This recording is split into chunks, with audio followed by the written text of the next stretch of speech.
ഇനി നമ്മൾ പഠിക്കുന്നത് സ്റ്റോർ ലെഡ്ജർ ആണ്. സ്റ്റോർ ലെഡ്ജറിൽ cost office maintains a store ledger in which separate card is maintain for each type of raw material. ഓരോ type raw മെറ്റീരിയലിന് നമ്മൾ സെപ്പറേറ്റ് കാർഡ്സ് വെച്ചിട്ടുണ്ടായിരിക്കും. അതേപോലെ തന്നെ സ്പെയർ പാർട്സിനും സെപ്പറേറ്റ് ആയിട്ട് നമ്മൾ കാർഡ്സ് മെയിൻറ്റെയിൻ ചെയ്യുന്നുണ്ടാവും. Store ledger give the same information as available in the bin card. Bin കാർഡിൽ എന്താണോ എൻ്റർ ചെയ്യുന്നത് സെയിം ഡീറ്റെയിൽസ് സ്റ്റോർ ലെഡ്ജറിലും എൻ്റർ ചെയ്യുന്നത്. പക്ഷേ അതിൽ ഒരു എക്സ്ട്രാ കാര്യം കൂടി ഉണ്ട്, അതായത് മോണിറ്ററി ഇൻഫർമേഷനും കൂടി കാണും. Rate, amount of receipt, issue and balance, അതിൻ്റെ റേറ്റും കൂടി അതിലുണ്ടാവും. അത്രയേ ഉള്ളൂ വ്യത്യാസം. നമ്മൾ പറഞ്ഞു ബിൻ കാർഡിലാണെങ്കിൽ അതിലുണ്ടാവുന്നത് നമുക്ക് ഉള്ള റെസിപ്റ്റ്, ഇഷ്യൂ, ബാലൻസ് ഇത്രയേ ഉണ്ടാവുള്ളൂ ബിൻ കാർഡിൽ. പക്ഷേ ഇവിടെ നമ്മൾ സ്റ്റോർ ലെഡ്ജർ ആണെങ്കിൽ അതിൽ അതിൻ്റെ rate, receipt, issue, balance extra ആയിട്ട് റേറ്റും കൂടെ മോണിറ്ററി ഇൻഫർമേഷൻ കൂടെ ഉണ്ടാവും. So the store ledger account has 3 broad sections: receipt with quantity, rate and amount, issue with quantity, rate and amount of balance with quantity, rate and amount. അപ്പോൾ 3 കോളത്തിൽ rate കാണിച്ചിട്ടുണ്ടായിരിക്കും. റേറ്റും എമൗണ്ടും, rate into quantity multiply ചെയ്തിട്ടുള്ള എമൗണ്ടും കൂടി കാണിച്ചിട്ടുണ്ടാവും. അപ്പോൾ store ലെഡ്ജറിൻ്റെ പ്രത്യേകത എന്ന് വെച്ചാൽ അവിടെ റെസിപ്റ്റ് കോളം ഉണ്ട്, ഇഷ്യൂ കോളം ഉണ്ട്, ബാലൻസ് കോളം ഉണ്ട്. പക്ഷേ ഇതിനകത്ത് മൂന്നിലും എന്തൊക്കെയാണ് പറയുന്നത്? Quantity, rate and amount. Quantity പറയും, quantity issued, rate of issued, അതുപോലെ റേറ്റ് എമൗണ്ട്, ടോട്ടൽ എമൗണ്ട്. അത് റെസിപ്റ്റിൻ്റെത്, ഇഷ്യൂൻ്റെത്, അതേപോലെ ബാലൻസിൻ്റെത് എല്ലാത്തിൻ്റെയും ഉണ്ടാവും. ഇനി sometimes it also consist of 4th section, ചിലപ്പോൾ ഒരു 4ാമത്തെ സെക്ഷനും കൂടി കാണും. ഫോർ മെറ്റീരിയൽ ഓർഡേർഡ്, നമ്മൾ ഓർഡർ ചെയ്യുന്ന material. This column enable the planning of production without unnecessary reference to other books and accounts. അപ്പോൾ ഇവിടെ എന്ന് വെച്ചാൽ ഒരു എക്സ്ട്രാ കോളവും കൂടെ നമ്മൾ പ്രൊവൈഡ് ചെയ്യും മെറ്റീരിയൽ ഓർഡർ ചെയ്യുന്നതിന്. അപ്പോൾ ഈ ഒരു കോളം എന്ന് പറയുന്നത് പ്രൊഡക്ഷന് വേണ്ടി നമുക്ക് പ്ലാൻ ചെയ്യാൻ ആവശ്യമില്ല, നമ്മൾ വേറെ ബുക്കിലോട്ട് എഴുതാതെ നമ്മൾ പ്രൊഡക്ഷൻ പ്ലാൻ ചെയ്യാൻ വേണ്ടിയിട്ടാണ് ഒരു എക്സ്ട്രാ കോളവും കൂടി പ്രൊവൈഡ് ചെയ്യാറുള്ളത്. വേറെ ബുക്സ് റെഫർ ചെയ്യാതെ നമുക്കൊരു പ്ലാൻ ചെയ്യാൻ വേണ്ടി പ്രൊഡക്ഷന് വേണ്ടിയിട്ട് ഒരു എക്സ്ട്രാ കോളവും കൂടി പ്രൊവൈഡ് ചെയ്യാറുണ്ട്. ഇനി distinction between bin card and store ledger. Bin കാർഡും സ്റ്റോർ ലെഡ്ജറും തമ്മിലുള്ള വ്യത്യാസം. Bin card contain only quantitative record of receipt. നമ്മുടെ റെസിപ്റ്റിൻ്റെ ക്വാണ്ടിറ്റേറ്റീവ് റെക്കോർഡ് മാത്രമേ ബിൻ കാർഡിൽ ഉണ്ടാവാറുള്ളൂ. ക്വാണ്ടിറ്റേറ്റീവ് ആയിട്ടുള്ള റെക്കോർഡ് മാത്രമേ ബിൻ കാർഡിൽ ഉണ്ടാവാറുള്ളൂ. റെസിപ്റ്റ്, ഇഷ്യൂ ആൻഡ് ബാലൻസിൻ്റെ പല മെറ്റീരിയൽസിൻ്റെയും. ഇനി while store ledger record both quantity and the value of the material. നമ്മൾ സ്റ്റോർ ലെഡ്ജർ നോക്കിക്കഴിഞ്ഞാൽ നമുക്കൊരു മെറ്റീരിയലിൻ്റെ ക്വാണ്ടിറ്റി അറിയാം, വാല്യൂ അറിയാൻ പറ്റും. ഇനി bin card is maintain by store keeper in store department. Bin card maintain ചെയ്യുന്നത് സ്റ്റോർ കീപ്പറാണ്, സ്റ്റോർ ഡിപ്പാർട്ട്മെൻറ്റിലാണ്. സ്റ്റോർ ലെഡ്ജർ എന്ന് പറയുന്ന മെയിൻറ്റെയിൻ ചെയ്യുന്നത് കോസ്റ്റ് ക്ലർക്കാണ്, കോസ്റ്റിംഗ് ഡിപ്പാർട്ട്മെൻറ്റിലാണ്. സ്റ്റോർ ലെഡ്ജർ മെയിൻറ്റെയിൻ ചെയ്യുന്നത് കോസ്റ്റ് ക്ലർക്കാണ്, കോസ്റ്റിംഗ് ഡിപ്പാർട്ട്മെൻറ്റിലാണ്. ഇനി posting in bin card is made simultaneously with the receipt and issue of material. അപ്പോൾ നമ്മൾ ബിൻ കാർഡിൽ പോസ്റ്റ് ചെയ്യുന്നത് നമ്മൾ റിസീവ് ചെയ്യുമ്പോഴും ഇഷ്യൂ ചെയ്യുമ്പോഴും. അപ്പോൾ സ്റ്റോർ ലെഡ്ജറിലും അതേ സമയത്ത് തന്നെ റെക്കോർഡ് ചെയ്യുന്നത്. പക്ഷേ എന്താ പറയുക, ട്രാൻസാക്ഷൻ കംപ്ലീറ്റ് ആയി കഴിയുമ്പോഴാണ് സ്റ്റോർ ലെഡ്ജറിൽ റെക്കോർഡ് ചെയ്യുന്നത്. ബിൻ കാർഡിൽ നമ്മൾ ചെയ്യുമ്പോൾ എന്താ പറയുക, നമ്മൾ റിസീവ് ചെയ്യുമ്പോൾ, ഇഷ്യൂ ചെയ്യുമ്പോൾ അപ്പോഴും തന്നെ നമ്മൾ റെക്കോർഡ് ചെയ്യും.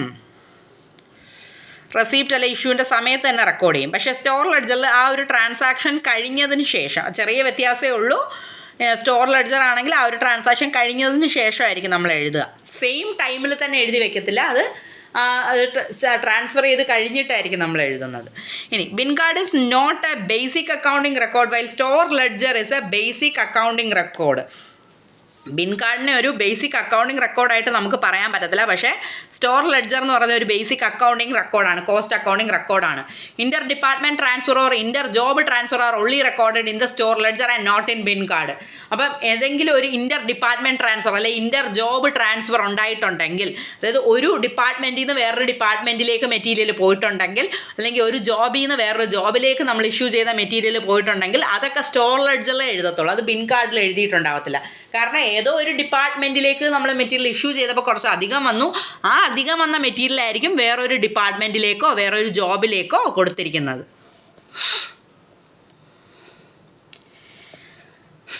Next, investment in material. One of the basic objective of material control is to make the best use of every rupee invested in inventories.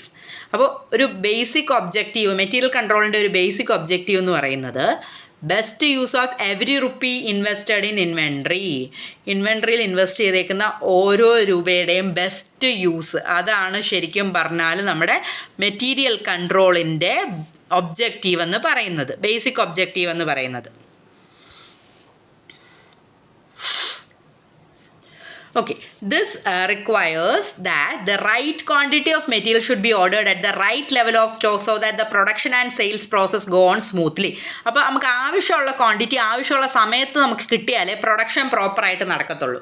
This avoid excess investment in material and maintain necessary cushions in the form of safety stock. Avoid excess investment materials, അപ്പോൾ നമുക്ക് അതായത് excess investment വരത്തില്ല material. അതുപോലെ തന്നെ നമുക്ക് safety stock maintain ചെയ്യാനായിട്ട് പറ്റും. അതെന്ന് പറയുന്നത് എന്തെങ്കിലും അത്യാവശ്യ ഘട്ടം വന്നു കഴിഞ്ഞാൽ നമുക്ക് കുറവ് വരത്തില്ല, മനസ്സിലായോ? കുറവ് വരാതെ നമുക്കെടുത്ത് യൂസ് ചെയ്യാൻ വേണ്ടി നമുക്ക് കുറച്ച് സേഫ്റ്റി സ്റ്റോക്കും കാണും. എമർജൻസി മീറ്റ് ചെയ്യാൻ വേണ്ടി നമ്മൾ വെച്ചേക്കുന്ന ബഫർ സ്റ്റോക്ക്. അപ്പം അവിടെ നമുക്ക് എപ്പോഴും മെറ്റീരിയൽ അവൈലബിൾ ആയിരിക്കും. അപ്പോൾ നമുക്ക് വേറൊരു കാര്യത്തിനും കൂടെ ഇത് ഉപയോഗിക്കും. നമുക്ക് സ്ക്രാപ്പ് കൺട്രോൾ ചെയ്യാം, വേസ്റ്റേജ്, സ്പോയിലേജ്, ഡിഫക്റ്റീവ് ഇതൊക്കെ കൺട്രോൾ ചെയ്യാം. നമുക്ക് ആവശ്യമുള്ള സ്റ്റോക്ക് ആവശ്യമുള്ള സമയത്ത് ഓർഡർ കൊടുക്കുക. പിന്നെ പെട്ടെന്ന് സ്റ്റോക്ക് ഔട്ടായി പോവാതിരിക്കാൻ വേണ്ടിയിട്ട് ഒരു ചെറിയ ക്വാണ്ടിറ്റി നമ്മൾ എടുത്ത് വയ്ക്കുക സേഫ്റ്റി സ്റ്റോക്കായിട്ട്. അത് നമ്മുടെ കണ്ടിജൻസീസ് അല്ലെങ്കിൽ uncertainty or emergency situation meet ചെയ്യാനായിട്ട് നമുക്ക് ഉപയോഗിക്കാം. There should be neither overstocking nor understocking. അപ്പോൾ ഇവിടെ നമുക്ക് ഓവർ സ്റ്റോക്കിങ്ങും ഇല്ല അണ്ടർ സ്റ്റോക്കിങ്ങും ഇല്ലെന്ന് പറയാം. അപ്പോൾ ഇവിടെ നമുക്ക് മെറ്റീരിയൽ ഹോൾഡിംഗ് കോസ്റ്റ് കുറയ്ക്കാനായിട്ട് ഇത് സഹായിക്കും. നമ്മൾ മെറ്റീരിയൽ കൺട്രോള് ഇൻവെസ്റ്റ്മെൻറ്റ് ഇൻ മെറ്റീരിയലിൽ ഫോളോ ചെയ്യുവാണെങ്കിൽ. ഇനി സേഫ്റ്റി സ്റ്റോക്ക് എന്ന് വെച്ചാൽ എന്തുവാ? അപ്പോൾ നമ്മളെ ബിസിനസ്സിൽ പെട്ടെന്നൊരു ഡിമാൻഡ് കൂടി, അപ്പോൾ അങ്ങനെ ഡിമാൻഡ് കൂടുന്ന സമയത്ത് നമ്മൾ എന്ത് ചെയ്യും? അങ്ങനെയുള്ള എമർജൻസി കണ്ടീഷൻ മീറ്റ് ചെയ്യാൻ വേണ്ടി കുറച്ച് സ്റ്റോക്ക് മാറ്റി വെച്ചേക്കും. അപ്പോൾ അങ്ങനെ ഉള്ളതിനെയാണ് നമ്മൾ സേഫ്റ്റി സ്റ്റോക്ക് എന്ന് പറയുന്നത്. കണ്ടിജൻസി മീറ്റ് ചെയ്യാൻ വേണ്ടി, അങ്ങനെ എക്സസ് ഡിമാൻഡ് മീറ്റ് ചെയ്യാൻ വേണ്ടിയിട്ട് നമ്മൾ കുറച്ച് സ്റ്റോക്ക് എടുത്ത് മാറ്റി വെച്ചിട്ടുണ്ടായിരിക്കും. അപ്പോൾ ഒരുപാട് അൺസർട്ടനിറ്റി വന്നാലും നമുക്ക് പ്രശ്നമല്ല, നമുക്കതൊക്കെ മീറ്റ് ചെയ്ത് പോകാനായിട്ട് പറ്റും. Each producer has the exercise A balance between cost of having plenty of safety stock and the risk of lack of safety stock. അപ്പം നമ്മൾ ഓരോ പ്രൊഡ്യൂസറും എന്ത് ചെയ്യുക? ആ ഒരു ബാലൻസ് മെയിൻറ്റെയിൻ ചെയ്യുക. അത് ഒരുപാട് സേഫ്റ്റി സ്റ്റോക്ക് വെക്കണ്ട, അതുപോലെ സേഫ്റ്റി സ്റ്റോക്ക് ഇല്ലാതെയും വരരുത്. ഒരു മീഡിയം റേഞ്ചിലായിരിക്കണം സേഫ്റ്റി സ്റ്റോക്കൊക്കെ കീപ്പ് ചെയ്യേണ്ടത് നമ്മളെ റിക്വയർമെൻറ്റ് അനുസരിച്ച്. അപ്പോൾ ടോട്ടൽ കോസ്റ്റ് കുറയ്ക്കുക, നമ്മൾ സ്റ്റോക്ക് ഔട്ടായി പോവുക എന്നുള്ള ഒരു റിസ്ക് കൺട്രോൾ ചെയ്യുക. ഇത് രണ്ടുമാണ് സേഫ്റ്റി സ്റ്റോക്കിൻ്റെ എയിം എന്ന് പറയുന്നത്. ഓക്കെ.